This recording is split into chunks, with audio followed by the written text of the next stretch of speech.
আজ পবিত্র বৌদ্ধ পূর্ণিমা। বৌদ্ধ ধর্মের প্রতিষ্ঠাতা গৌতম বুদ্ধের জন্ম, বোধিলাভ ও মহাপ্রয়াণের দিন।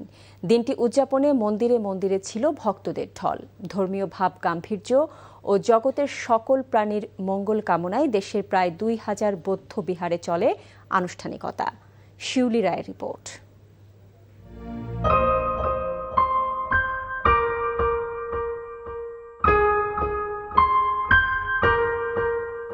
বৌদ্ধ শাস্ত্রমতে প্রায় ২,৫০০ বছর আগে পৃথিবীকে পাপমুক্ত করতে সত্যের সন্ধানে ঘর ছেড়েছিলেন গৌতম বুদ্ধ।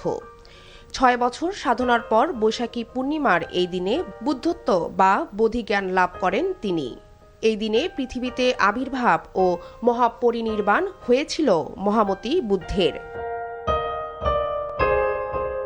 দিনটিতে তাই বুদ্ধের আরাধনা, ভিক্ষুক সংঘের পিণ্ডদান, প্রদীপ প্রজ্বলন আর শিলাগ্রহণ সহ নানা আয়োজন করে বুদ্ধের অনুসারীরা।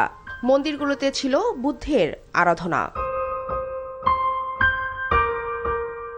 বুদ্ধ পূজা, ধূপ পূজা মাধ্যমে আমরা দিনটা পালন করি। সামনে পরীক্ষা আছে আমার, এসএসসি পরীক্ষা। এটার জন্য একটু প্রার্থনা করলাম যেন ভালোভাবে পড়াশোনা করতে পারি। গৌতম বুদ্ধের কাছে এই প্রার্থনা যে একটু পড়ালেখায় ভালো যাতে করতে পারি, মা বাবাকে সবাই যাতে ভালো থাকে। গৌতম বুদ্ধ শিখিয়ে গেছেন যুদ্ধ বা সহিংসতা নয়, সাম্য আর ভ্রাতৃত্ব দিয়েই দূর করা যায় জাতি, ধর্ম, বর্ণের বিভেদ আর অনাচার। বুদ্ধের অনুসারীরা মনে করেন বিশ্বশান্তি প্রতিষ্ঠায় মহামানব বুদ্ধের জীবন আদর্শ হয়ে উঠতে পারে সঠিক দিক নির্দেশনা।